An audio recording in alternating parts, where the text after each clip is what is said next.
Well, welcome everyone. Thank you so much for being here for our final session of the day. I know it's been a long day and also a wonderful day, so I appreciate you. We appreciate the turnout and for sticking around. So my name is Brent Little. I'm an associate professor of Sacred Heart University in Fairfield, Connecticut. Today we have a wonderful panel that's focused on the relationship between Muriel Spark and Flannery O'Connor. Of course, we all know Muriel Spark is the great Catholic convert who was also O'Connor's contemporary and fellow novelist, although very different. Uh, so I want to do things a little out of order of the program, only because Susan asked me to be the moderator. And if we go in the order of the program, that means I would be doing the egotistical thing of introducing myself right away. So I want to actually ask Nathan to go first, and then we'll do Dorian and then myself. Let me just very quickly introduce my fellow panelists. So Nathan M. Kilpatrick is an associate professor of Catholic Studies at the University of Mary, correct, in Bismarck, North Dakota. Yes, Okay. exist in everything. Wonderful. And then next to me is Dorian Speed. Okay, Dorian Speed. She's a Houston-based teacher, writer, educator who also has spent time with the Spark Archives in Edinburgh. And of all places, the University of Tulsa, which I never would have guessed there is a Spark Archives in Tulsa, Oklahoma, but I learn something every time I come to these things. So let me introduce Nathan's papers first. His paper is entitled Large and Startling Figures in the Solitary Scar. Satire is a work of mercy in Flannery O'Connor and Muriel Spark. And just a note of protocol, we'll save all questions till the end. I'll take it away. Even today, I won't be the first critic to compare the writers Flannery O'Connor and Muriel Spark. There are obvious similarities, their shared Catholicism, wit, and time periods. In his book, Hard Sayings, Thomas Haddocks nicely summarizes further grounds for this link, writing, both writers avow a religious dimension in their work, both have a marked hatred for sentimentality, and both are known for violence and shock, not only in the fates that often befall their characters, but also in their frequent use of narrators who violate conventional readerly expectations by passing intrusive judgments on their characters. Admirers tended to view their fiction as caustically witty arguments for theological truths, and their use of violence as a means of presenting such truths without pious cliche. Detractors, often positioning themselves against the writer's religious belief, have found their purposes anti-humanist and repellent. This paper assumes many of these similarities and much of what has been documented in the scholarly conversation in order to focus in on the similarity of their artistic technique. By considering both O'Connor's and Spark's practice of satire, I hope to respond to those critics who describe them as anti-humanist. Noting incongruity as the shared basis of humor, satire, and surprisingly mercy, this paper will identify a merciful form of satire deployed by both O'Connor and Spark that shocks the deluded with the truth of which they are unaware. To do so, I will look first at incongruity as the basis of humor itself, as the implicit mechanism of satire, and as the relational dynamic within mercy. Following this, I will establish their reason for this satire, their shared belief in an evil pervading the modern world that requires satire as a merciful response. The philosopher John Muriel has helpfully explored theories of humor throughout much of his work, and his exploration of Kant's insight that humor is predicated upon a cognitive experience of incongruity provides a helpful starting point. He writes, the core meaning of incongruity in standard incongruity theories is that some thing or event we perceive or think about violates our normal mental patterns and normal expectations. Two elements are worthy of notice here. First, we organize our perceptions of the world into patterns based on repetition. And second, we desire to make cognitive sense of those moments when the patterns for our mental framework have been disrupted by something that doesn't fit within the pattern. To use his example, should a person open their refrigerator and find a bowling ball, she has experienced a cognitive dissonance that the pattern-seeking mind desires and demands to remedy. While humor is not the only response to such incongruity, a person could scream in terror, dissociate, or panic at said bowling ball. It provides a means of turning those moments of dissonance into pleasurable experiences. Muriel argues, humorous amusement involves higher order thinking, especially coming from seeing things from multiple perspectives. The mind seeks regularity and has experienced disruption. In response, a person can transcend the dissonance by considering the breakdown from multiple vantage points, seeing simultaneously the breakdown of the pattern as reliable and the pleasing surprise of the incongruous bowling ball.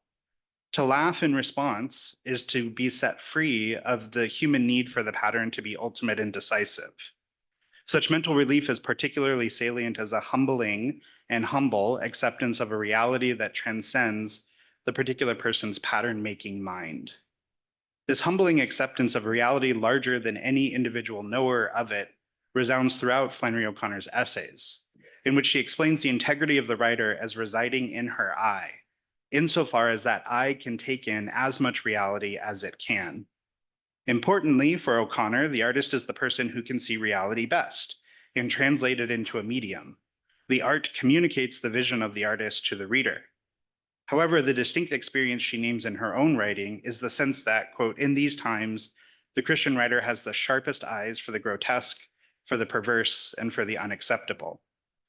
The qualifier of these times is important, as O'Connor acknowledges in multiple places throughout her writing that other times have demanded other visions. However, as she explains further in The Fiction Writer and His Country, the novelist with Christian concerns will find in modern life distortions which are repugnant to him, and his problem will be to make these appear as distortions to an audience used to seeing them as natural. And he may well be forced to take ever more violent means to get his vision across to this hostile audience. When you can assume that your audience holds the same beliefs you do, you can relax a little and use more normal means of talking to it. When you have to assume that it does not, then you have to make your vision apparent by shock.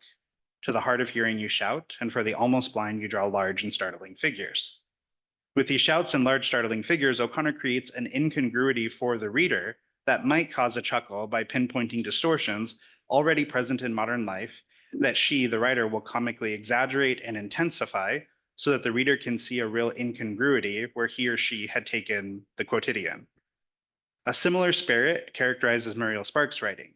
In a short essay entitled Why I Became a Novelist, Sparks speaks about her transition from writing poetry to writing novels, resulting from having found a form that, quote, enabled me to express the comic side of my mind and at the same time to work out some serious theme. Importantly, the key step Spark identifies in becoming a novelist is her conversion to Roman Catholicism, which helped her begin to see life as a whole rather than as a series of disconnected happenings. Like O'Connor, Spark's sense of fiction emerges in response to an incongruity between two things. For Spark, the sense of life as a cohesive whole contrasts with the series of disconnected events. While O'Connor desires to help her audience see accepted distortions as such, Spark seeks to bring a transcendent order to the reader's fragmented view of life. Tapping into higher order thinking, Spark's very project asks her reader to see life as a whole, often apprehended from a God's eye view that sees human smallness as such. However, neither Spark nor O'Connor is content with humor alone, but instead turn their aesthetic awareness of incongruity to the literary technique of satire. Explained brilliantly by Northrop Frye in Anatomy of Criticism, satire is militant irony, composed of moral norms that are relatively clear, and which assumes standards against which the grotesque and absurd are measured. Irony explores the distance between expectations and reality. Satire weaponizes that irony to attack either the moral norm or the grotesque, which is measured against it. A skilled satirist can do either or both. However, what makes a satirist effective is her ability to persuade the reader of her vision of the good. As Frye writes, quote, to attack anything, writer and audience must agree on its undesirability. If incongruity permits a range of reaction, one could imagine a reader laughing at the incongruities satirized in the works of Spark and O'Connor, or repelled at this incongruity, gently throwing the book across the room. Spark notes that literature demands that the reader weigh each writer's particular imaginative vision of the world. In her lecture, The Desegregation of Arts, Spark defines the art of literature as, quote, a personal expression of ideas which come to influence the minds of people even at second, third, and fourth hand. Rejecting the socially minded art and literature that she associates with sentiment, Spark wants the influence of minds to come through what she calls the arts of satire and ridicule, concluding even, quote, ridicule is the only honorable weapon we have left. While other writers might advance an art of literature that focuses on being stirring in its depiction of actuality, she thinks such invitation to emotion cheats us into a sense of involvement with life and society, but in reality remains a segregated activity. In other words, any organization can put together a human interest piece that causes tears, sympathy, and a general warming of the heart. But Spark views such emotional affect as a misguided belief that the reader has discharged his duty through feeling rather than conversion of mind or action. Ridicule is attack, and Spark seeks to ridicule the absurd so that the reader can see that absurdity out there in the world and to a smaller degree in the reader himself. Such an openly aggressive form of satire that gives no quarter to the reader can be associated with an understanding of humor that Muriel names the superiority thesis. Seen as early as Plato, this view sees a moral failure in any comedy wherein the joke maker revels in his or her felt sense of superiority to the unwitting victim of the joke. Rooted in a malicious glee at another's suffering, this concern is quickly taken up by the Christian community historically as being opposed to charity and thus antithetical to the Christian life. In other words, laughing at an enemy diminishes the gravity of their sins and rejects the responsibility the Christian has to aid them. Worries such as these prompted the many letters O'Connor received from various book clubs across the country, reading her works and seeking redemption and finding none. So how might a nuanced understanding of mercy help us to see the particular sense of satire these two Catholic writers employ? In the second encyclical of his papal service, Dives in Misericordia, Pope St. John Paul II investigates the reality of mercy. Beginning with an analysis of the parable of the prodigal son, John Paul II defines mercy as, quote, a special power of love which prevails over the sin and infidelity of the chosen people. It appears as a correlative to the interior experience of individuals languishing in a state of guilt or enduring every kind of suffering and misfortune. As a form of love, mercy must simultaneously will the good of the beloved and seek out union with the beloved. However, mercy responds precisely at the moment when the beloved is impoverished. It is precisely when love meets this suffering in the beloved that we have mercy. As a result, mercy is predicated upon an incongruity in status between the lover and the beloved. Describing the mercy of Christ, John Paul II writes, "By these actions and words, Christ makes the Father present among men. It is very significant that the people in question are especially the poor, those without means of subsistence, those deprived of their freedom, the blind who cannot see the beauty of creation, those living with broken hearts or suffering from social injustices, and finally, sinners." Following the tradition of the works of mercy, Christ's love for the impoverished provides goods which are normally unavailable. For example, the naked cannot clothe themselves, they're naked, nor can the hungry give themselves food, they're hungry. When love meets these needs and provides in ways the suffering cannot grant themselves, mercy is its name. Congruent with the corporal works of mercy are the spiritual works of mercy, including instructing the ignorant or admonishing the sinner. It is these works that define O'Connor's and Spark's canons. O'Connor herself recognizes how the reception of grace feels like an attack in many of her letters. To Cecil Dawkins, she writes, "All human nature vigorously resists grace because grace changes us, and change is painful." To Betty Hester, she writes, "I don't know if anybody can be converted without seeing themselves in a kind of blasting, annihilating light, a blast that will last a lifetime." In both letters, O'Connor resists the sentimentalizing impulse of Christians who view the reception of grace as a soothing anodyne. Rather than calm, grace riles, for it must burn away the impurity of unclean lips. Remember, of course, that O'Connor characterizes her audience as hard of hearing and almost blind. They are not in this condition because of particular moral choices they've made, but because they are born into the state of concupiscence, as we all inherit. O'Connor's large and startling figures admonish the sinner precisely because that sinner no longer recognizes sin's distortion as such, and thus cannot provide for him or herself. Such a state of deprivation within the distortion caused by sin names the evil that mercy confronts.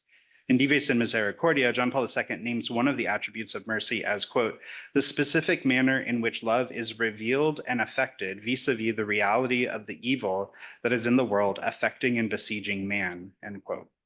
Consistent with the Christian tradition that names evil as a privation of the good, love that meets this evil and provides for its lack is mercy. Any love that attempts to grapple with the evils of this world, both within particular persons and within social structures, reveals the mercy of a Christ who took on the very form of a servant to remake a broken human nature from inside. Both O'Connor and Spark occupy a historical moment haunted by the specter of the Second World War. As O'Connor argues in her introduction to a memoir of Marianne, if other ages felt less, they saw more, even though they saw with the blind, prophetical, unsentimental eye of acceptance, which is to say, of faith. In the absence of this faith now, we govern by tenderness. It is this tenderness which, long since cut off from the person of Christ, is wrapped in theory. When tenderness is detached from the source of tenderness, its logical outcome is terror. It ends in forced labor camps and in the fumes of the gas chambers. Resonant with Spark's rejection of a literature of sentiment, O'Connor looks at the modern world as motivated by blind tenderness, potentially resulting in the historical atrocities of the Holocaust. This worry echoes throughout O'Connor's fiction, especially in The Displaced Person or Revelation. Similarly, Spark defends her use of ridicule in the desegregation of art by also referring to World War II when she writes, "We have all seen on the television those documentaries of the 30s and of the Second World War, where Hitler and his goose-stepping troops advance in their course of liberating, as they called it, some city, some country or other. We have seen the strutting and posturing of Mussolini. It looks like something out of a comic opera to us. If the massed population of those times and in those countries had been moved to break up into helpless laughter at the sight of them, those tyrants wouldn't have had a chance." The comic figure of a goose-stepping Nazi or the puffed-up fascist tyrant prompts deflating mockery in Spark's eyes, which she views as a social protection from the ravages of ideological blinding. When a cartoonish boogeyman struts, both O'Connor and Spark think it's good for him and for us all if you laugh him back into his place. More than this, though, a highly developed sense of satire motivated by mercy would have refused these tyrants the power they needed to rise, having inoculated the population and helped the despot avoid the grave evil of his rule. The essential criterion Spark maintains for this satiric project is the accuracy of the ridicule. She writes, quote, "The art of ridicule, if it is on its mark, and if it is not true on the mark, it is not art at all, can penetrate to the very marrow. It can leave a salutary scar." There are two things to note here. First, artful ridicule must be precise. Unfocused attack does more harm than good. Second, the kind of attack offered must be salutary in its scarring effect. A healed over wound from scattershot is not salutary. The scar left by a master surgeon cutting out a cancerous lump is. Both O'Connor and Spark believe that the modern world has normalized the absurd to its own detriment. For O'Connor, this normalization is the effect of nihilism, which is, in her words, the gas you breathe both in or out of the church. The lack of transcendent meaning in contemporary discourse creates an environment where even the sacred is meaningful primarily for its temporal effects. For O'Connor, this creates the impoverishing effects her satire must pierce. She explains this effect in an early letter to Roby Macaulay before her often quoted expansion of the comment in a later letter to Betty Hester. The earlier comment offers a clear insight into the later explanation. In 1950, O'Connor writes to Macaulay, "I am largely worried about wingless chickens. I feel this is the time for me to fulfill myself by stepping in and saving the chicken. But I don't know exactly how since I am not bold. I only know I believe in the complete chicken." Here, the fact of these wingless chickens prompts mercy in O'Connor's own action. Lacking their completeness, these chickens provide O'Connor a focus for her action, both in stepping in and saving them and in fulfilling herself. The later letter to Hester from 1955 clarifies what she believes to be lacking. She writes, "It is easy to see that the moral sense has been bred out of certain sections of the population, like the wings have been bred off certain chickens to produce more white meat on them. This is a generation of wingless chickens, which I suppose is what Nietzsche meant when he said God was dead." If O'Connor means to step in on behalf of her reader, it will come in the form of restoring to them their lost moral sense, which has been bred out of them by the ambient nihilism of their environment. This is precisely the crux of O'Connor's fiction. In her essay, Some Aspects of the Grotesque in Southern Fiction, she notes, "There is something in us as storytellers and as listeners to stories that demands the redemptive act, that demands what falls at least be offered the chance to be restored. The reader of today looks for this motion, and rightly so, but what he has forgotten is the cost of it. His sense of evil is diluted or lacking altogether." Like in the letters to Hester, O'Connor locates her reader's deficiency in the dilution of his sense of evil. By contrast, her response is to distort to exaggerate and to magnify the evil so that even the nearly blind could see it. While some critics see her violence to the characters within her story as anti-humanist and cruel, the careful reader can hear the desire to help the morally blind to see the incongruities of their own experience. If O'Connor is correct that the modern audience has lost its sense of evil and that distortion is the only way she can make people see that, the aesthetic problem remains of how much distortion such a product will sustain before the work becomes a screed. O'Connor herself knows this, writing, "The problem for such a novelist will be to know how far he can distort without destroying. And in order not to destroy, he will have to descend far enough into himself to reach those underground springs that give life to his work."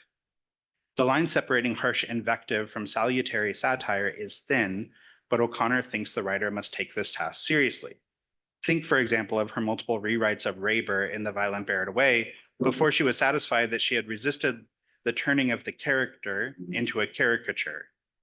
But it is the second point in this quote that is salient for both O'Connor and Spark. In order not to destroy, both writers have attempted to descend far enough into themselves to find underground springs that give life to their work. The image echoes the biblical narrative of Christ discoursing with the woman at the well, promising her that only he provides eternal waters. These hidden well springs in each author are the place at which they have confronted the mercy-giving God who changes them, however painfully. This paper has attempted to describe how the arts of satire have arisen out of both O'Connor's and Spark's understanding of mercy as a kind of love that provides for the deficiencies of the beloved. This point is not revolutionary, but it offers a helpful reminder of the intention of both writers. As they predicted in the mid-20th century, we live now in a world weighted down by its own absurd seriousness. The reminder to laugh at absurdity aids us in our own moment when very little can be ridiculed without high dudgeon. This insight into the incongruity undergirding both satire and mercy hopefully has illuminated potential ways forward in some of the critical impasses in their respective bodies of scholarship. For there are further considerations needed of the ethics of humor regarding certain subject matter, the aesthetics of incongruity, and the relation of humor to other experiences of incongruity in the sublime or the terrifying. Most importantly, I hope to have shown the merciful nature of a truth that can leave a salutary scar or an image that can startle in its clarity. Thank you.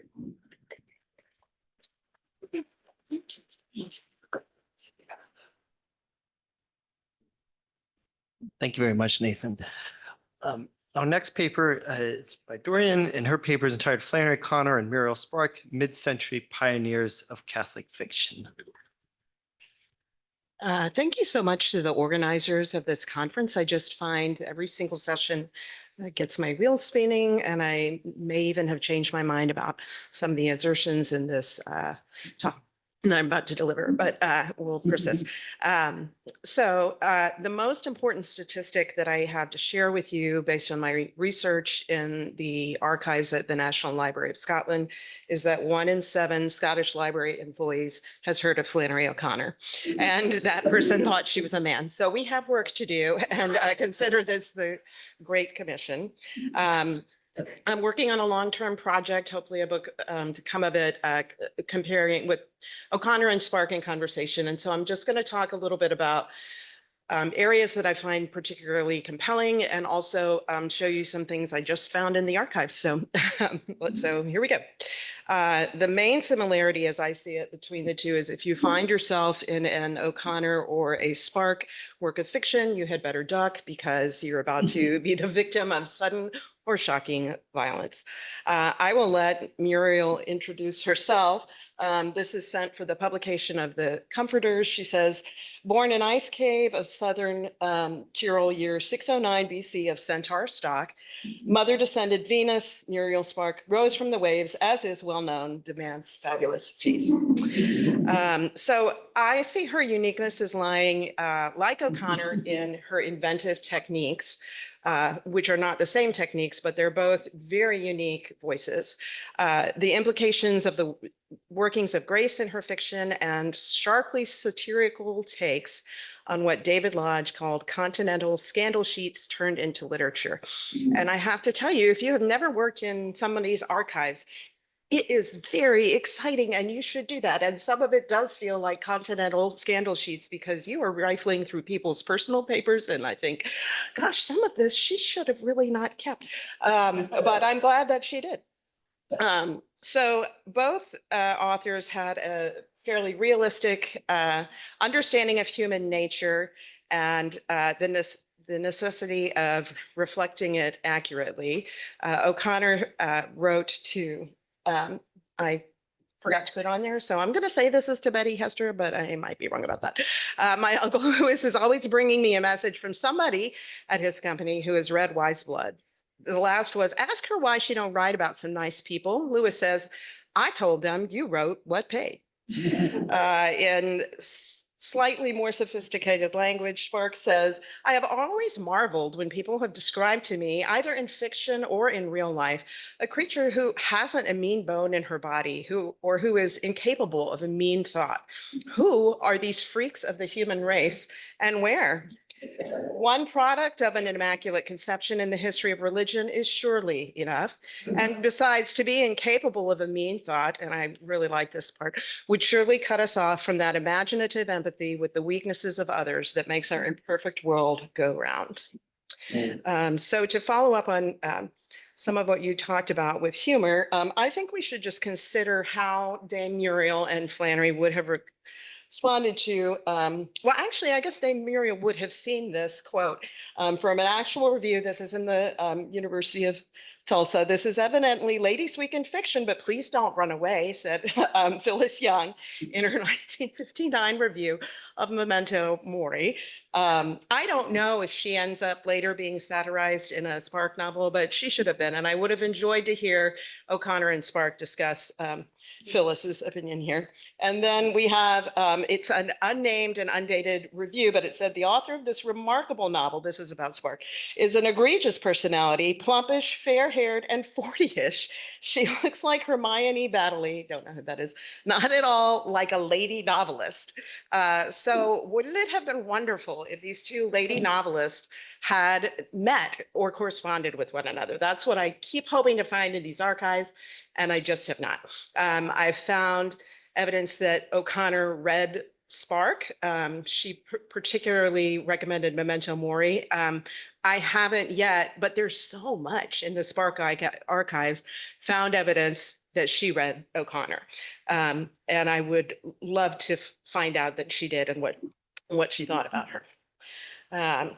So in terms of their humor, I would say O'Connor was very self-deprecatory. John Wharton Lowe, in a lecture at the 2023 National Endowment for the Humanities Institute, spoke about this, and he talked about how she code switched between what he called Southern shtick and more sophisticated humor. And he said that she employed humor ambidextrously, attacking every level of the social pyramid, mocking the romanticism of the Old South, but with savage attacks on Northerners. He spoke about her use of jokes as an attack on control and a play upon form. Both writers are very funny. My sense, which I may learn is wrong, is that Spark is not as self-deprecating as O'Connor is in her humor. Although she writes herself into a lot of her fiction, she's not really the target of the satire. And so a thought I have about this, oh, I do have this one quote. She said, no, I don't have a son. She said, she was meeting with the, I think, poet John Masefield, and she said, I could be recognized by my green coat, small stature, and, as I am told, bewildered air. She had been the target of, first she divorced her husband, who had been terribly abusive, and who continued to harass her parents who adopted her or who took over the care of her son. And then she had a relationship with Derek Stanford for a few years. And then Stanford wrote a almost poison pen biography. She hated that he wrote about her. She really considered him this to be a betrayal, that he was kind of a hanger on, and she satirizes him in a far cry from Kensington.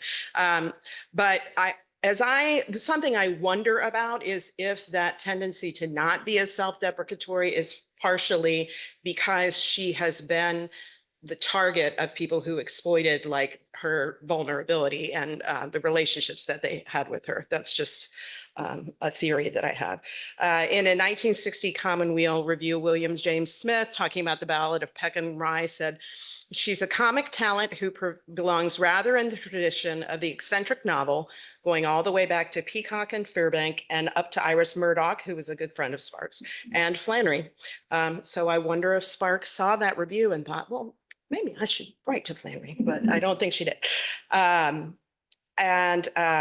Next, I'd like to look at, if you are not familiar with Spark, these are the two works that to me are the most similar, like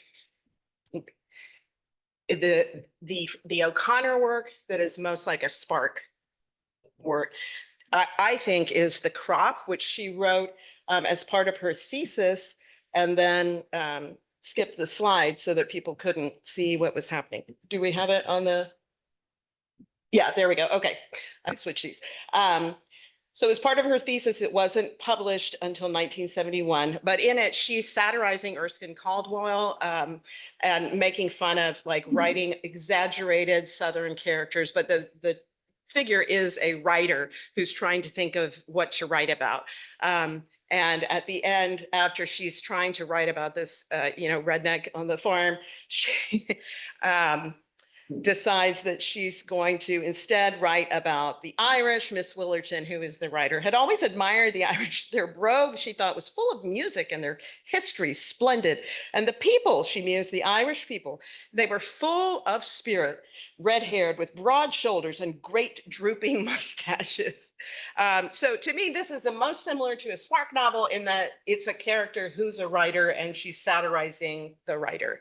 The Spark story that I think is most similar to O'Connor is the Black Madonna. At the University of Tulsa, they have all of her drafts of her early manuscripts. So that's an excerpt from the draft of the Black Madonna. In this story, Raymond and Lou Parker, they're living in an English town of Whitney Clay, and they are praying to a statue of Black Madonna carved from bog oak for her intercession that they will have a child. They've befriended two Jamaican workers, and when the baby is born, the baby is obviously has African origins. And the story is about the mother's refusal to claim her infant and all of the speculation about how could it be. Did she have an affair with one of these Jamaican workers? So I won't spoil it. I think you're supposed to spoil things when you talk about them and things like this, but I don't care. You should go read it. But we have the priest coming. Pull yourself together, Mrs. Parker. She's a lovely child. You must care for your infant, said the priest. You don't know what I'm suffering, Lou said. In the name of God, said the priest, if you're a Catholic Christian, you've got to expect to suffer, which is very funny. And also this story is so sad. She has many of her early stories are written about her time in Rhodesia when she lived there with her husband. And so I think there's a fruitful, this isn't something I've done, maybe other people have done it, exploration of racial themes in Sparks' work versus O'Connor, and versus Sparks' work in Rhodesia and colonialism versus O'Connor and the legacy of the racial unrest in the South. The next thing that I thought was interesting was the question of their mentoring, who helped them to become the writers that they were. So O'Connor, we probably all know, so she counted among her mentors Alan Little, Robert Lowell, her friendship with the Fitzgeralds, and particularly Caroline Gordon. If you have not read Christine Flanagan's excellent collection of the letters of Caroline Gordon and I almost said Muriel Smart, Flannery O'Connor, I strongly suggest you do. It's really incredible to see the interplay between the more experienced novelist, Caroline Gordon, being very blunt and precise in her critique of Flannery's manuscript of Wise Blood, and how over time that evolves to a more like mutual understanding. Gordon is sending her O'Connor her own work to critique. And it's really a beautiful, you don't see a lot of, even though I think we could say O'Connor starts to eclipse Gordon, you don't see a lot of envy, and there really seems to be a mutual wish for one another's good. This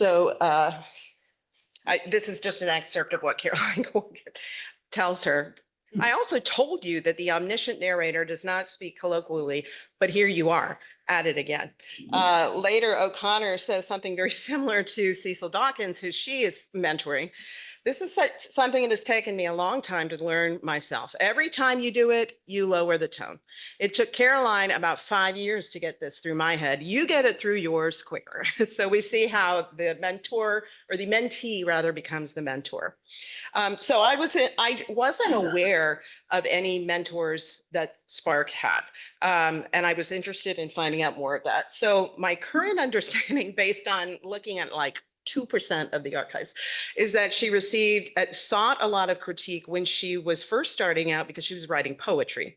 One of the things I was most excited to find was a letter from Arnold Vincent Bowen, who was a poet in 1947. He told her, "You asked me not to hesitate to tell you where you fail." How humble for a writer to ask that. "Any poet worth his salt should invite and challenge criticism."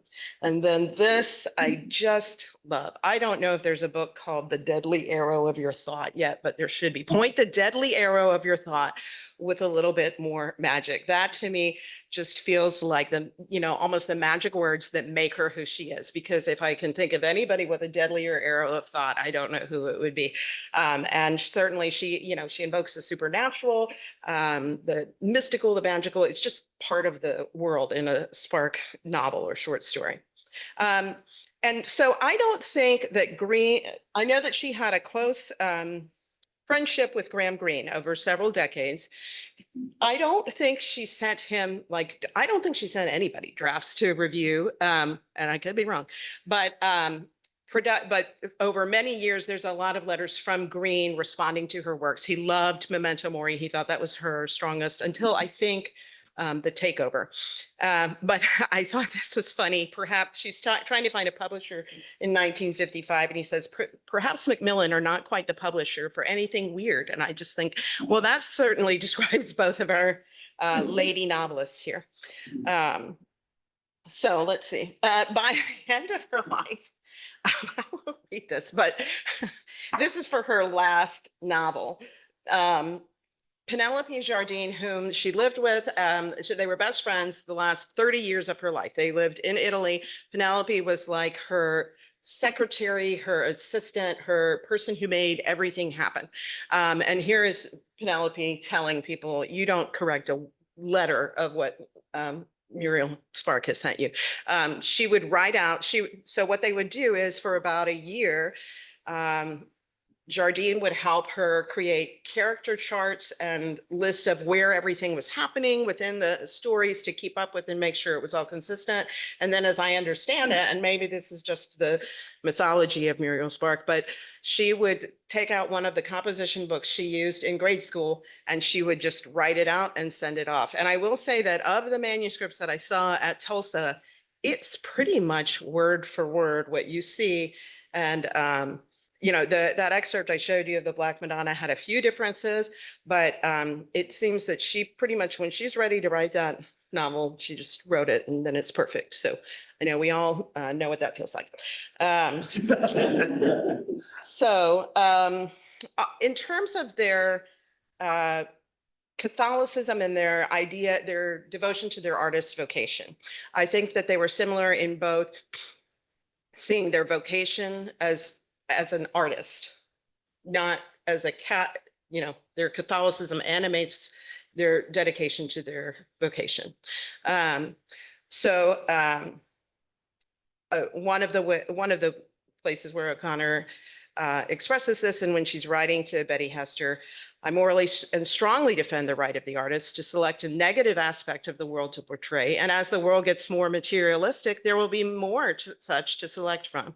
Of course, you are only enabled to see what is Black by having light to see it by. Furthermore, the light you see by may be altogether outside of the work itself. The question is not, is this negative or positive, but is it believable? I have the sense, again, this may be wrong, that O'Connor was more of a public Catholic intellectual and writing and reading more about philosophy than Spark, just from what I've seen. However, part of that may be that existing biographies of Spark are not really interested in her Catholicism as central to her work and choose not to focus on that as much. So I'm interested in finding out more about that. But in a letter that I think it must have been, whoops. Well, oh yeah, there we go. I can't remember who's which color. Spark is green. Okay. She's writing to Father Broker Sewell. I think this is right before Prime of Miss Jean Brodie, because she says, I don't feel it at all my duty as a Christian to go about liking everybody regardless. I can't like or respect the type of character which is drawn to fascism. Then she goes on to say, as a priest, he has to see souls in a different light. But I am obliged by my calling to take note of character, of psychological types and varying mentalities. This, as you know, is not an amoral process. And I observe of the fascists, and this is related to what you were speaking about, that they are subject for satire. I have one in my current novel. So I assume this is talking about the Prime of Miss Jean Brodie. Every such type which engages the creative mind intensely is, in fact, a part of the projection of the writer's own personality. Now, we could spend a lot of time unpacking that, and do we think that's true and interesting?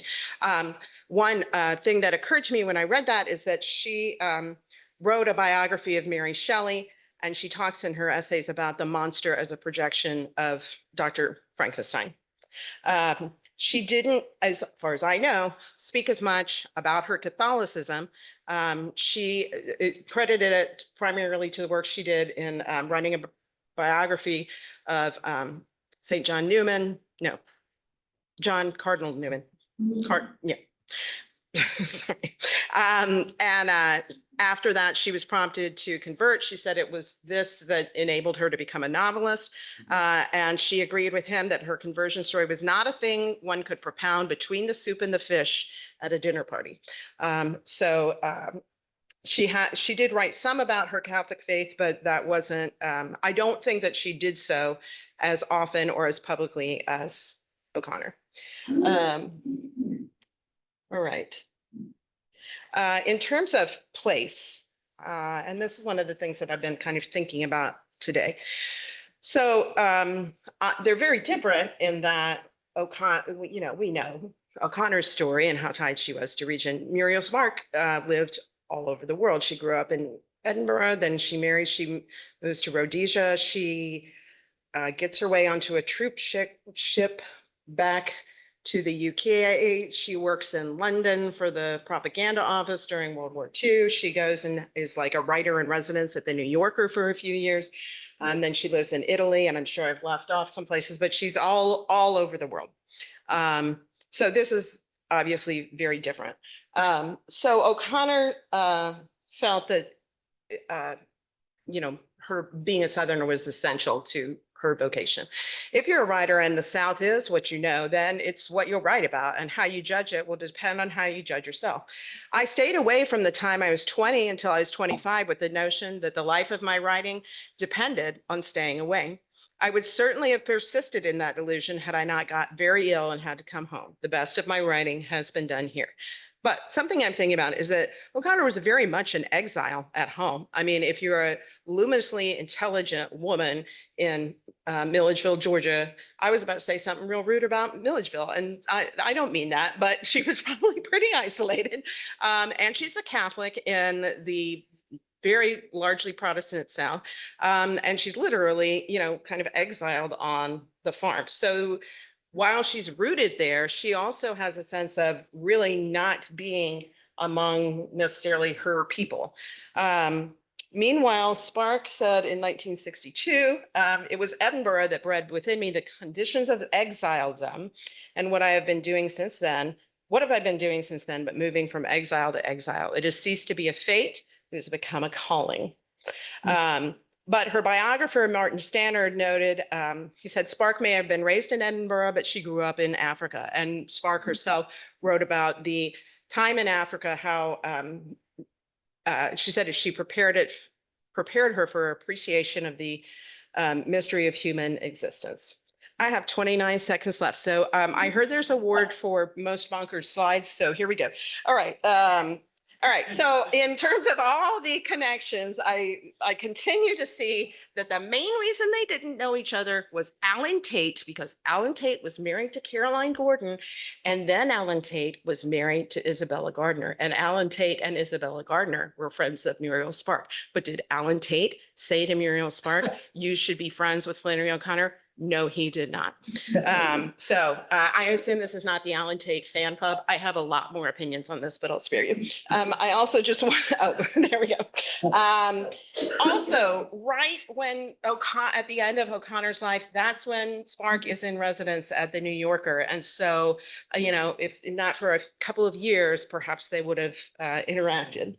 Okay, and then last, just for fun, since you're talking about the Girls of Slender Means, these are some images at the University of Tulsa of the serialization of the Girls of Slender Means in the Evening Standard. I'm sorry, they're rather scandalous, but I was delighted to find them. Okay, two things. First, in the late 70s, Spark was, she wasn't hired, she wouldn't accept payment, but she was asked to be a consultant on the revision of the Latin liturgy by the International Committee on English in the Liturgy. And I discovered this with 16 minutes left in the archives. So I have a lot of scans of this, but you can see where she's critiquing how they translated the Latin verbs and stuff. And I thought, what? This doesn't square with the... Both. Oh, I didn't know that about grade. That makes sense though. Okay. And then two things that are very exciting. There's a new biography of her coming out next year called Like a Cat Loves a Bird. She said she loved her characters like a cat loves a bird. And then there's a volume of her letters coming out in August. That's really exciting. And then finally, the most important authorial communication of all time. I'm sorry, did you want to take a picture of that or because here we go. So she got a cat named Spider from Patricia Highsmith, and there's a lot of correspondence between the two women about Spider the cat. And then Patricia heard a rumor that Muriel was trying to get rid of this cat. And so this is a draft of a telegram to Highsmith. Spider's safe with me forever. He is, we scratched out dearly and we write greatly loved, healthy, and we cross out young because I guess he wasn't, but he was youthful, all best, Muriel Sparks. So I think that's absolutely delightful. And thank you so much for indulging me.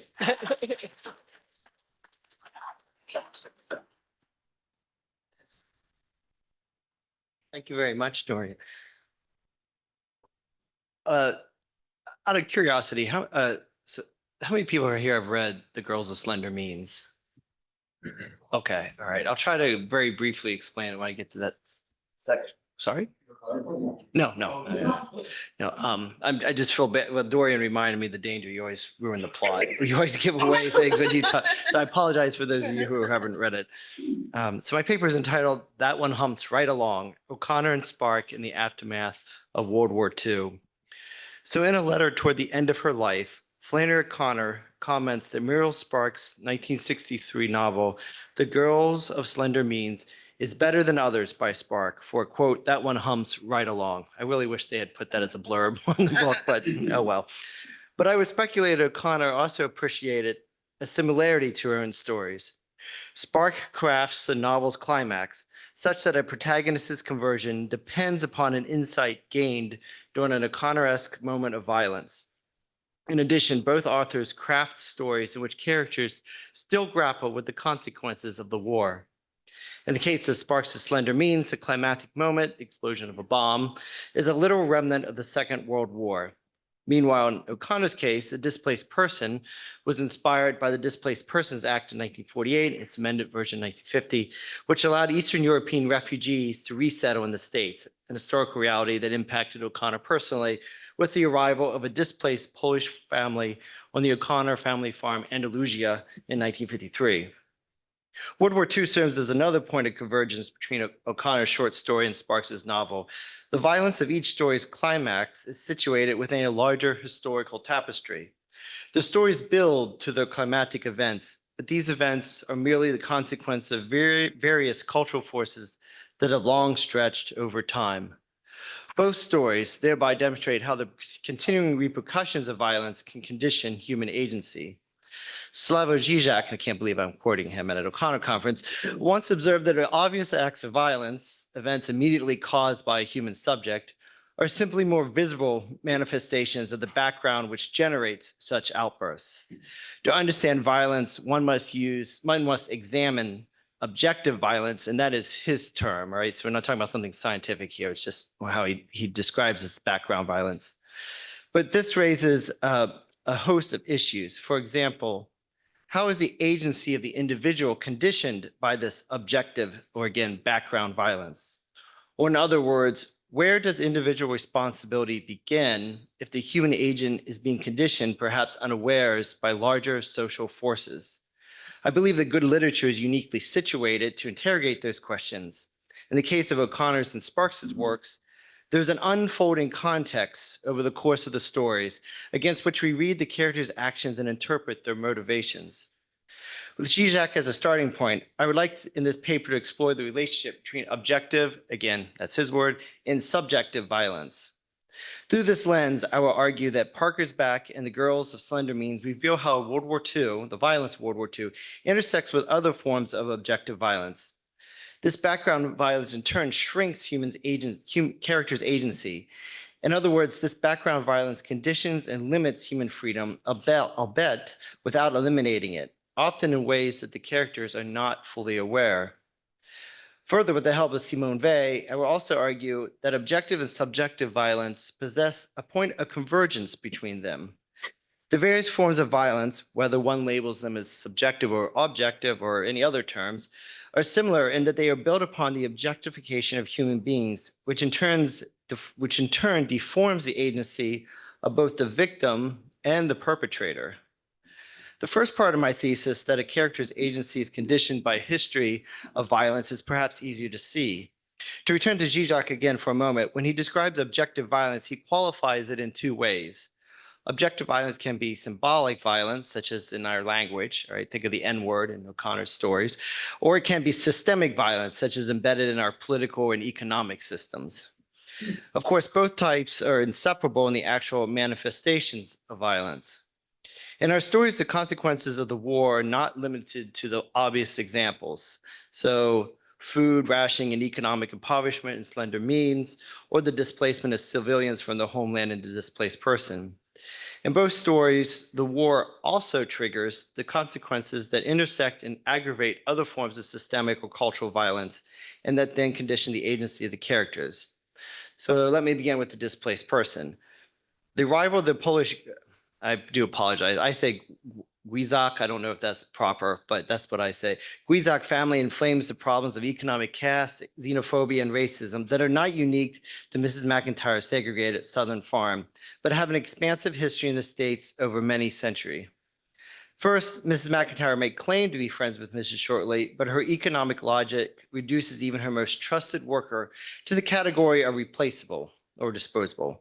In other words, Mrs. McIntyre might value Mrs. Shortley's company, but if Mr. Guizak is far more productive than Mr. Shortley, then the family must go. After Mrs. Shortley, in a pique, forces her own family to leave the farm, Mrs. McIntyre reflects that, quote, she was delighted, as it meant she wouldn't have to fire them. The people she hired always left her because they were that kind of people, unquote. This narrative aside indicates a curious insistence that her white workers are lumped into a single category, the kind of people who, because of their unloyalty and poor work ethic, are thereby disposable since they would dispose of her. This logic, of course, allows Mrs. McIntyre to avoid any personal sense of responsibility, as is further demonstrated by her long conversation with the elderly Black farmhand Astor, to whom she insists that everyone on the farm is disposable except for her. Even the elderly farmhand, even the elderly farmhand is disposable, despite the fact he has been her most loyal worker and the only one who knew her long deceased first husband, the judge, from whom she inherited the farm. The judge, meanwhile, is also the former husband for whom she still regards with any kind of affection. But this affection seems to have developed reluctantly. Quote, she had married him when he was an old man and because of his money. But there had been another reason she would not admit then, even to herself. She had liked him, unquote. In other words, Mrs. McIntyre had to justify her marriage under the reductive logic of economic security. But of course, as many of you know, Mr. Guizak's presence also stirs a deeper form of systemic sin.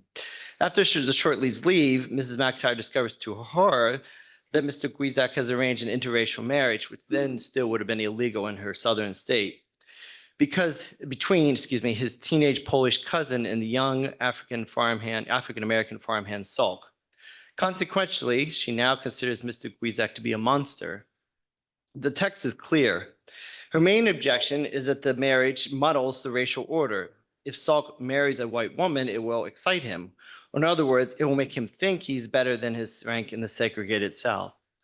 Although she claims that she is practical to the priest, she paradoxically insists to Mr. Guizak in racist language that she can run the farm without him, even though he is actually her best worker. But she cannot run it without her African-American workers. As she later insists to the priest, Mr. Guizak doesn't fit in. It is not simply that the immigrant blurs the boundaries separating Black from white, it is also that he threatens Mrs. McIntyre's understanding of whiteness. As Alan Taylor argues, Mrs. McIntyre's claim that she needs her Black workers above all else stems from the turbulence the immigrant has begun to initiate in the color line, as his white but not white body destabilizes a putatively monolithic whiteness and threatens an erosion of color-based methods of identity formation. Meanwhile, Spark contextualizes the background of violence in Slender Means as the poverty suffered by many Londoners in the immediate aftermath of the war.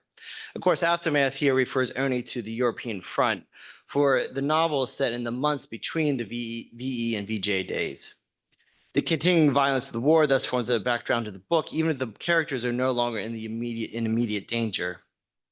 Yet even within the characters' narrow world, the war has shaped the economic conditions of the young women at the May of Tea Club in London. If you never read the book's basically centered around this house. It's a private boarding house for mostly several young women. And so the novel is basically centered around the world of these characters, these women, but also the male friendships and relationships that these characters develop. That's a very thin plot summary. Now, the slender means of the title, which are constantly referenced in the book, are constantly referenced in the book by the description of the post-war food rationings. There are the women's economic limitations and the young women's materialistic desires, most especially for a character named Selena. Succinctly described as extremely thin, Selena attempts to overcome her slender means by enhancing her attractiveness through her manner and dress. She daily recites a formula learned from a poise course. Quote, poise is perfect balance, an equanimity of body and mind, complete composure, whatever the social scene. Elegant dress, immaculate grooming, and perfect deportment all contribute to the attainment of self-confidence, unquote. Many readers have noted that the economic hardship caused by the war is also conditions the form of patriarchy in the book. As Kelly M. Rich points out, during the war, food rationing was a patriotic duty driven by economic and military necessity. But after the war, thinness becomes an oppressive ideal foisted upon women. If in The Displaced Person, the violence of the war intersects with economic caste and racism, in Sparks's book, the war's lingering consequences deepen sexism, which thwarts Selena's development of her own sense of self. As Joy Lee comments, in Selena's unhealthy obsession with their thinness, She has surrendered herself to the gaze of male spectators who treat her body as an aesthetic object devoid of corporeal qualities. Selena's attractiveness catches the eye of Nicholas, an aspiring writer who also works for British military intelligence. In this sense, his character is still very much involved in the war effort, even if Nazi Germany has been defeated on the battlefield. As for Selena, Nicholas admires that her, as the words of the narrator put it, her body was so austere and economically furnished. But he also is frustrated by her limited imagination and intellect. As Spark Riley describes, Nicholas, quote, wanted her beautiful limbs to obey her mind and heart like intelligent men and women, and for these to possess the same grace and beauty as her body, whereas Selena's desires were comparatively humble. She only wanted, at that particular moment, a packet of hair grips, which had just then disappeared from the shops for a few weeks, unquote.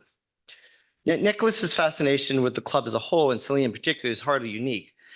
Pages earlier, the narrator remarks that Nicholas and an American colonel both regard Selena as the center and practical focus of their fascination for the entire club. This fascination was a common effect of the May of Tea Club on its male victors, oh my God, male visitors, excuse me. Oh, okay.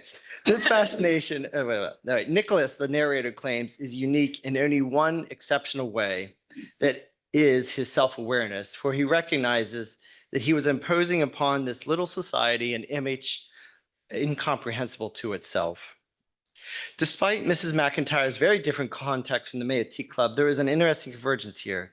For the cultural forces that have conditioned Mrs. McIntyre into regarding her workers as disposable, or the cultural forces that conditioned the Colonel and Nicholas to project desires and ideals onto Selena and the club's other women, or for that matter, the cultural forces that have conditioned Selena to project ideals upon herself, all of these forces converge upon a similar characteristic. They are all various forms of objectification. This observation, the link between the violence of the war and the objectification of human beings in general, emerges more clearly through a dialogue with Simone Weil's famous essay on the Iliad.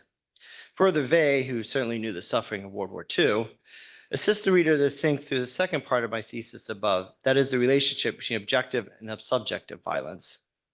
Weil begins her essay with her argument that the force, it's interesting, I've compared two translations, and the word is always translated as force, and the word violence actually rarely happens in the essay, but it's very clear that she's talking about violence. The force is the true subject in the Iliad. The epic's violence are manifestations of force which, quote, turns anybody who's subjected to it into a thing. Exercised to the limit, force turns man into a thing in the most literal sense and makes a corpse out of him, unquote. Of course, much of her essay runs in this vein with her analyses of the battle scenes. At the same time, she insists that force is a shared human experience. No one, even the powerful, completely escape the phenomenon of force. An assailant often becomes the next victim of another, and death, after all, comes for us all. But she also makes two additional observations about force. First, she remarks on what we today would label used with the language, more systemic forms of oppression. Force comes to bear upon the treatment of women and slaves, such that they are also turned into objects by becoming the property of another, even if they do not become literal objects like a corpse. Likewise, Mrs. McIntyre's regard for her workers as disposable echoes, at least to some degree, Weil's description of the powerful using force to turn those of lower status into objects. And the men's fascination of the women in the May of Tea Club also treats them as objects, again, to a different degree than war. Second, Weil points out that human agency can become lost in the manifestation of force. Now, at first, that seems very obvious. A slave, after all, possesses little or no human agency, since they are the property of the other, or the owner, excuse me. But her observation is deeper and more provocative than that. Force also destroys the agency of the person who is performing the act of violence. As she argues, quote, the conquering soldier is like a scourge of nature. Possessed by war, he, like the slave, becomes a thing. So in other words, the person killing is like a slave. They become a thing, though his manner of doing so is different. Both at the touch of force experience inevitable effects. They become deaf and dumb, unquote.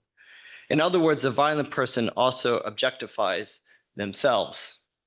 Although Bayes' analysis does not align perfectly with our stories, it nonetheless illuminates the issue of subjective violence so that we can do what Zizek encourages us to do, interpret subjective violence against the backdrop of more systemic cultural forms of violence.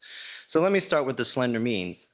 What exactly is the violence during the climax in which a dormant bomb, a remnant of the Luftwaffe, explodes, thereby weakening the foundation for the club's building and simultaneously causing a fire? On one hand, the violence is clear, the bomb's explosion, and this aligns with my discussion above about how the effects of war linger long after the battle cease. But on the other hand, it is also an accident. The original human agency that caused it is in the now distant past. No immediate act of agency triggered it to detonate at that particular moment. Further, it is difficult to ascribe violence to many characters involved in the scene, neither to the firemen who first furiously try to liberate the women trapped in the tiny upstairs bathroom, nor to Nicholas, who mostly stands helpless since his size prevents him, like the women in the bathroom, from passing through the tiny opening. And if you never read the book, the bomb goes off, it shakes the foundations of the building. It also ruptures a gas line, which causes a fire, which means the women on the upper floors cannot escape downstairs. So they all kind of crowd into this very tiny bathroom on the upper floor that has an extraordinary, a very, very narrow window or opening outside, and most of them cannot escape. So the most obvious candidate of subjective violence, however, is this very skinny Selena, one of the few women thin enough to escape the bathroom. But how are her actions violent exactly, since she does not prevent any of the other women from escaping? For they just simply cannot escape. True, she does steal the Schiaparelli dress, which does not belong to her, okay, and that's an act of theft. And she is certainly callous in that sense in her disregard for a housemaid's safety. But Spark is saying something deeper. Selena has been so conditioned by the economic impoverishment and gendered expectations that these actions reveal that the real violence is the one that she has long practiced against herself. That is her diminishment of her own identity. Her selfish interest in stealing a dress while her friends remains trapped is a secondary violence that emerges out of this very deeper violence against her own selfhood. That she can afterwards only scream at the sight of Nicholas shows an inability to face the truth about her actions. Nicholas, meanwhile, seems to gain a new sense of agency towards the end. Early in the book, Rudy declares that Nicholas changes his preference for women or men, wonders whether to live in France or England, and alternates between the temptation to commit suicide or to convert under the influence of the famous Catholic priest, Father Darcy. Jane describes him as still feeling his way regarding his publishing career, but this just as appropriately describes his life. Yet after he witnesses Selena's theft and possibly crosses himself, and I always love how Spark leaves it ambiguous about whether or not he actually did cross himself in that moment, Nicholas seems to gain a new vision. When he alone notices a seaman stabbing a woman amidst the jubilant VJ Day celebrations, he strangely pins a forged letter to the murderer for, as the narrator describes, no apparent reason and to no effect. But this brief reference to a forged letter implies that Nicholas is foregoing his literary ambitions, for the letter was written by Jane at the request of Nicholas, again as a forgery to assist his publishing career. The novel shortly thereafter ends with another brief reference to his future martyrdom. Mrs. McIntyre, however, presents a more complicated situation. As her opinion of Mr. Guizak deteriorates, she decides to fire him. But curiously, she's unable to bring herself to do this despite the constant encouragement of Mr. Shortley, who obviously blames the Polish immigrant for the unexpected death of his wife. Yet this is not exactly a new development, for as mentioned earlier, she in fact has never had to fire anyone. Her workers have always left her. Still, considering how much she now disdains Mr. Guizak's presence, one wonders why she does not follow through. Many readers have noted the textual connections between Mr. Guizak and the priest's description of the peacock's beauty as analogous to Christ.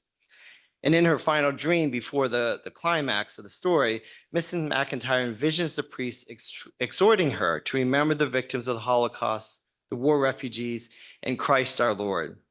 But she keeps saying in her dream to the priest that the displaced person is extra and one too many on the farm, and that there is no Christ our Lord. It is as if Mrs. McIntyre's agency is caught between the patterns of systemic violence and the call to conversion. Conventionally, Mrs. McIntyre's collapse at the sight of Mr. Guizak's murder, an act in which she colludes with her workers to remain silent as the tractor rolls over him, is read as a moment of conversion. I do not dispute that reading, but I find it interesting that when this scene is read in light of Sparks's novel and Vey's essay, another dimension appears. It is also when she becomes more fully, a disposable object herself. Mr. Shortley leaves the evening following the murder, sulk shortly thereafter, and the elderly Astor can no longer work alone. So Mrs. McIntyre is abandoned by everyone save for the priest. Vey is right, force comes for us all.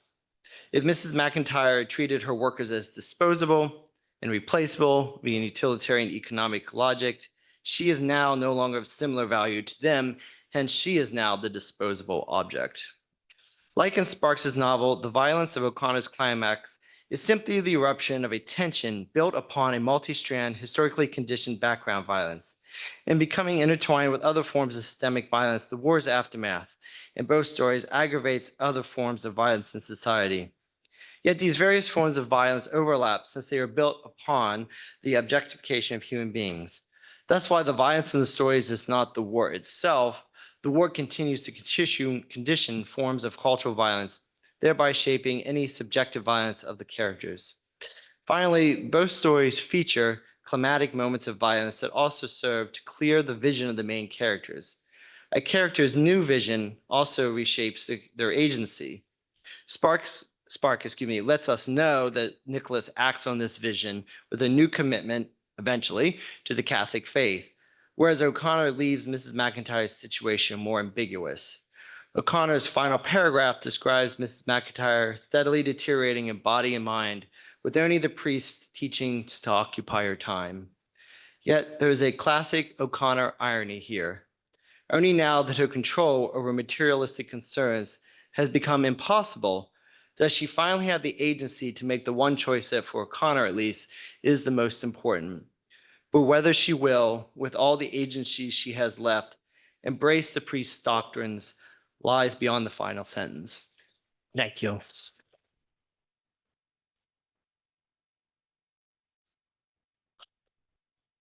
So thank you very much. And we have about 18 minutes, so we'll open up the questions.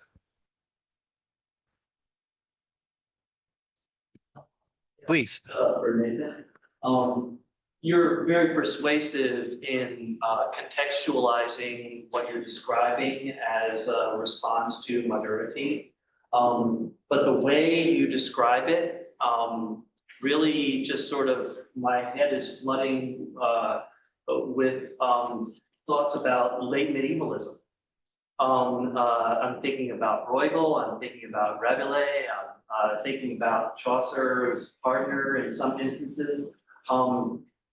Clearly, I mean, I don't dispute that it's contextualized, but in that contextualization, is there kind of a revival of a spirit of satire, of surgical satire, constructive satire from an earlier period?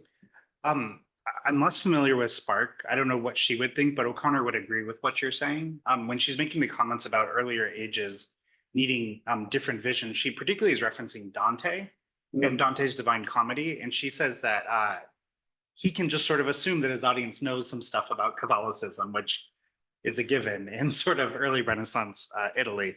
But her descriptions of the grotesque as an aesthetic choice that she's often drawing on, she makes references to things like gargoyles on cathedrals.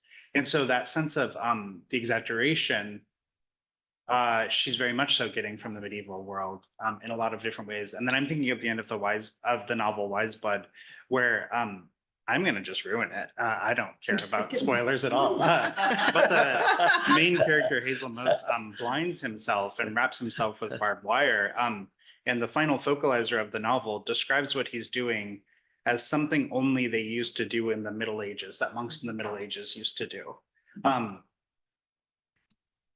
And so O'Connor would have no problem with this being a resurgence and really a kind of recurring and necessary corrective to a kind of Christendom world. And she's responding to the kind of 1950s and 60s American world. It's the same time when like Eisenhower gets put on the money, in God we trust, but then he says famously, you have to believe in God in order to be an American, but it doesn't matter which one.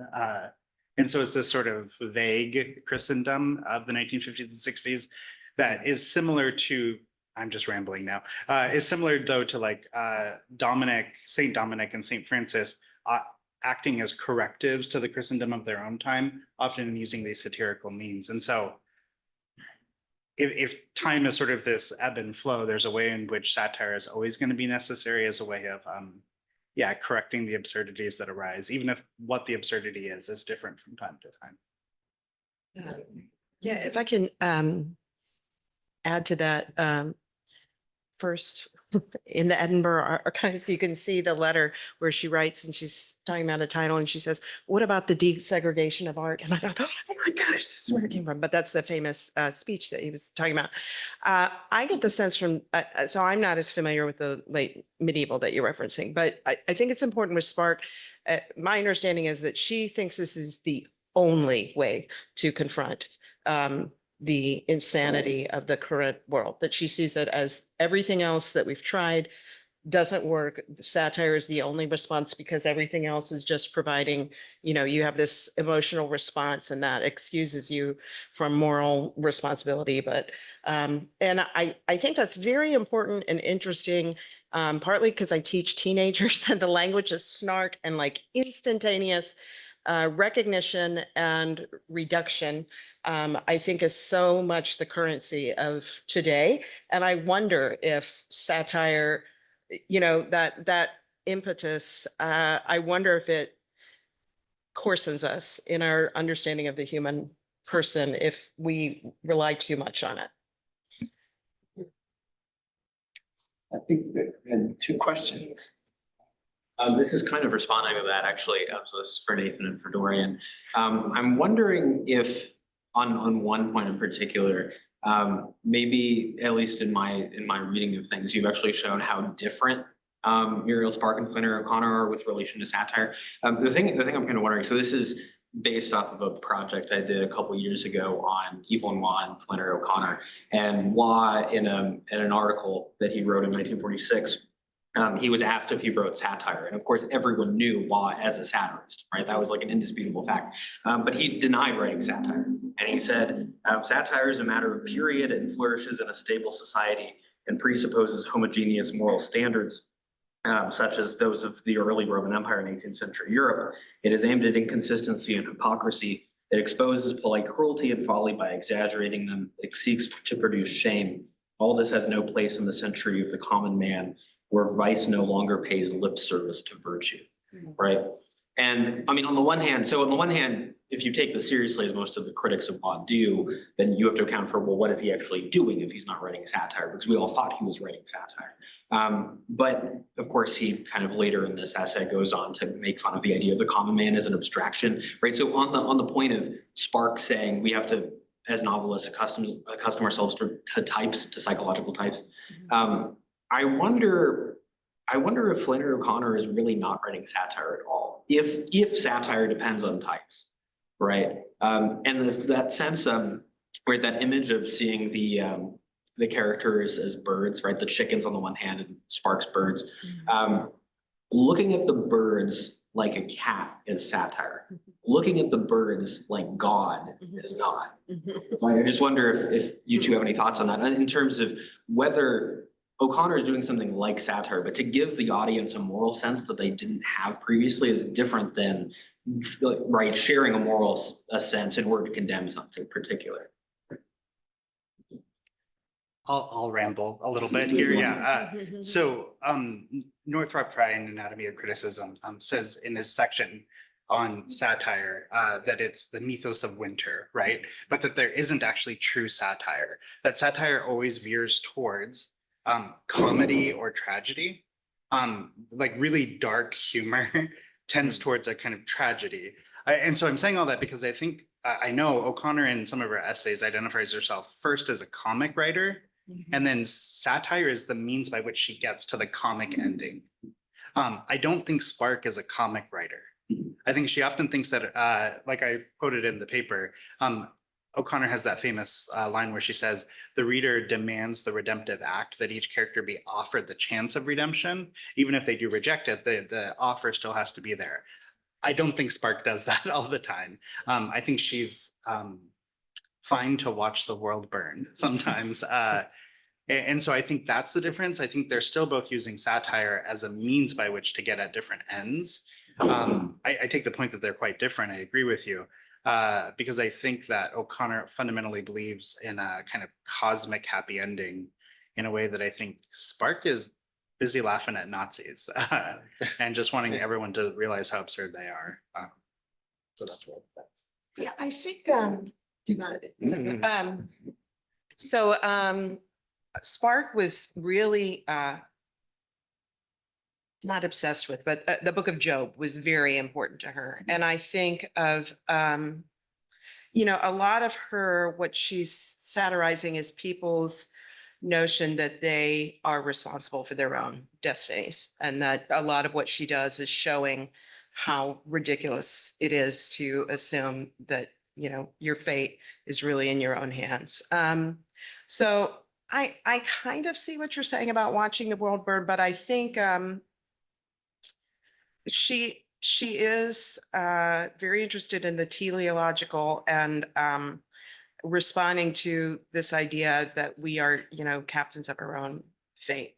And then another thing, when you were saying, I was just thinking about that, I thought, well, I don't know, because I remember, so I am from Athens, Georgia. That's really important. But I remember reading some O'Connor stories and being like, yeah, I know, like, I know these people. Like, you know, I mean, it's, you know, there's tremendous art in how they interact, but I didn't feel like these are lampooned versions. I just felt like, yeah, well, yeah, I know people who are like this. But then I think of somebody like Hazel Motes, and then the response is that, and I think, yeah, that's very clearly like a satirical thing. So I don't know. That's an interesting question worth pondering. Let me add just this. I agree with how you've characterized what Spark is doing. She's very interested in how people commandeer their own lives by virtue of their choices. One of my favorite novels of her is called The Driver's Seat, which just follows a woman who on vacation from work plots her own murder, like arranges her own murder, and you're just in her mind the whole time. So when I say she wants to watch the world burn, I should have added, watch the world burn by virtue of the choices you have made, that you have set the fire. And the novel follows that. There's no offer of redemption for that character. I think her name is Lise, if I remember correctly. But she's very interested in, it's not quite empathetically, but identifying with her in such a way that you understand why she's making the choices that she's making. But there's very little hope in that novel. And that's kind of what is successful about it, is how a person could get to that point. So, yeah. Please. I'm going to switch gears if I can, just a little bit with Dorian. I'm always taken with that when you were talking about how Flannery and Caroline Gordon and who did Muriel Spark have. And I know that she was, her spiritual director, you might say, was Philip Caraman. And I'm not sure if there's any letters about Philip Caraman in the archives, but in the Jesuit archives here in London, there are letters. Oh, okay. So you might want to look there. Wonderful. And see that. That's where I found them, at least. Okay, that's great. But was there anything in the archives about Father Philip Caraman, who I think is the one who she was doing the editing of Newman for? Yes, not that I saw, but I mean, I had 4 days there and I just, you know, it's not greatly cataloged in terms of knowing what you're gonna find. So that's probably there. Green, but- Green was the. To say the last mass, the Easter mass for Evelyn Waugh. Yeah. He's this Jesuit who just happens to be in that. That's wonderful And, to, you might ask the British. yeah, I appreciate that. Okay. Well, yeah, and you know, another thing I realized about halfway through, I thought, a lot of this is letters from other people. Like, where do I go to find the letters she wrote to Graham Greene? Because they're because I guess Graham Greene has them, or, so that's why I'm really excited about this book that's coming out. I don't know if it's going to be similar to The Habit of Being, or, if it's going to be like the correspondence of Muriel Spark or her letters. So then a follow-up question, what do you do with Mandelbaum Gate? Because it's so different in the Spark world, and so I just want to, it's kind of maybe it's an afterword, but if you know Mandelbaum Gate, it's about her Jewish, it's like her honoring her Jewish background. Yeah. About, the displaced people, you're talking about, concentration camps. It's almost as if Spark has to leave the world of satire in order to do that for the most awful moment, in the coming of the Israelites. Yeah. I must confess, I haven't read all the way through the Mandelbaum Gate. And so I think that's definitely interesting. It's just something it made me think of is, there's a lot of letters from her mother to her. It's very interesting because her mother talks about how everybody loves her stories and is reading them. And I just thought of Regina O'Connor being like, why can't you write something, like Gone with the Wind? But her mother talks about how much she liked the Gentile Jewess, which I think is very interesting. And so that's kind of the closest I've gotten to thinking about that. And I wasn't able to spend a lot of time looking at that, but Spark and satire whatsoever. That's one of my least favorite Sparks novels, actually. I just don't find it compelling, but I haven't read it in a while. But so that probably says more about me than No, the me novel. too. Oh, yeah. It's just not a very good novel. It's also 3 times as long as all the other novels. Yeah. And so she's best when she's pithy and to the point and biting. She thought that was one of her best. Yeah. It's like, this satire stuff was there, but this is the important thing. But she said the driver's seat was her favorite. But that's interesting. So we have a question up here and then one back here. Yeah, so I'm someone who spends much more time in kind of Dante world rather than Connor. So I'm wondering if you could maybe shed a little more light, all 3 panelists, or particularly, apologies for the break here, in how you see that dialogue with each other. I guess some of my interests, concerns around the kind of use of violence, right, that there can be, even outside of thinking, with regards to politics or human society more broadly, that there can be a such thing as good violence, right? We usually put this to kind of like having the police or military, but that there could be a kind of fictional form of good violence. Dante, usually a lot of this revolves around kind of representation of the damned, right, in hell. And for him trying to, and this also maps onto the larger tradition or interpretive history of trying to square or situate hell within the larger comedy, right? So that it is a kind of redemptive story and that hell has some kind of theological place. Many people take this to be a kind of place of surgical satire and a place that's morally salutary, right? But very possibly, right, that it's ambivalent how it gets received. You mentioned that people have eyes to see. There's a cost and a potential for it to be used in many different directions, both in very atheistic ways and Christian ways, as a kind of justification for ultimately, like as you mentioned, disposability, justified violence against the religious other or the morally deficient, et cetera. So I'm thinking like, I guess the broader point with regards to satire is like, I was thinking like, can there be humor in hell? Is it actually satire if there isn't actually a kind of hopeful predication there, right? Because hell is the place of abandonment. And you mentioned this kind of, laughing at Nazis point.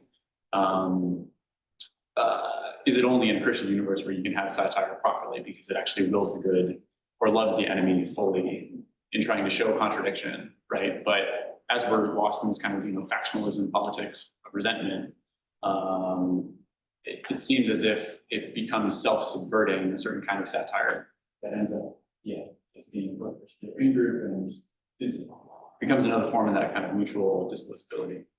So is it only in purgatory that actually satire works, I guess is the question. And does Flannery think her stories are kind of infernal stories or purgatorial stories would be the simpler question. This is to me particularly. Yeah, I have so many. Yeah. So she writes at length about Dante. And she says that what Dante is able to achieve that she can't achieve in the modern world anymore is the proportion of the three parts of the Divine Comedy. That she says in the contemporary world, you can't get an audience to believe in paradise without sort of like shocking them with this violence in a lot of ways. In two different moments, these are in letters to various people. She describes that she's more comfortable with writing about hell, but she also then identifies to a degree her essays with the purgatorial section. I'm thinking of Hans Urs von Balthasar's statements on Dante. I'm really persuaded by his thesis. The more I teach Dante, the more I'm persuaded by his thesis, where he says the failure of Dante is the inferno. Because that when you see the suffering of the damned, you can't help but do what Dante, the character, does throughout the inferno, which is pity them. And so it's like Virgil is smacking us all too, because we are calling into question the judgment of God. And so the more I teach Dante, the more I want to teach the purgatory, because there the violence is towards something. The suffering is towards something, and students take that better. I take that better. And I think that's what O'Connor is doing too, is that the violence isn't just violence for its own sake. It's violence to shock. It's to draw the large and startling figure. There's also a way in which the Purgatorio is temporal.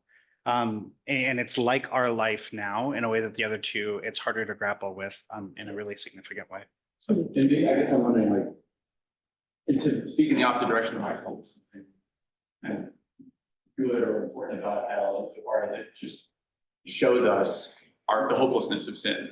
And actually that itself being a purgatorial kind of realization, right? Because there's nothing, it's the kind of grace is the absence of grace kind of mechanism. Yes, for Dante Pilgrim, the character, yes, that's true. For all the damned, that's less true. And that's the thing, it's the casualty, right? That's predicated. Yeah. I think we had one last question. I was just trying to reconcile the various commentators that are referenced throughout your talk. So we have Zizek, we have Eyre, we have Northrop Frye, et cetera, et cetera, et cetera. And like, which is wonderful. And I have so many notes here. And I'm like trying to understand like each of them, especially like Zizek and Frye, I mean, well, they as well. I mean, we have different cosmologies here that we're dealing with, right? And I wonder, can you all reconcile that? Now, it's not a challenge. I'm not saying you can't. I'm just saying, for you, which come to the fore, right? I mean, I think in some ways, I like this frame over here of sometimes satire is only for an in crowd, and sometimes would be its failure, right? Is there a commentator for the three of you, the work that you've been doing, that helps you gain access in a way that, yes, this is why we should continue to read Spark, this is why we should continue to read O'Connor, this commentator helps me access them in this particular way, makes it alive in this way for me. Because for me, it would be they. I mean, when they and the Iliad, of course, I'm just like, man, that cuts across all time and eternity. I don't need to be a Christian of the 12th century or the 21st century to understand what she's saying there. But anyway, does that make sense? Yeah, it does. I love that comment. I don't know if there is a single person. It definitely wouldn't be Zizek. I mean, I think little Zizek goes a long way, in my opinion. But I don't think there would be. For me, actually, you start with the story. You don't start with a commentator. So I actually wouldn't want to settle on one. It honestly, since my background is more in theology and in literature, if there was one, it would probably be a theologian of some kind. I don't know if it'd be Balthasar necessarily, but it would probably be someone. I don't think I can really answer that question. I don't know if the two of you have a suggestion or a. I value the answers here, and I am entirely unqualified to answer this question. Ditto. Sorry about that. It's very interesting. Like I'm, looking forward to delving into that more. Yeah, I think my hesitation with that is that so for example, Balthasar, I noticed works really well with certain authors, like works wonderfully with Graham Greene, Flannery O'Connor. I think he works less well with certain more contemporary novelists, Catholic novelists, like Alice McDermott or what have you. So that's why I'm a little hesitant to really give you a straight answer. Sorry. Thank you all so very much. I know we're over time. Thank you very much.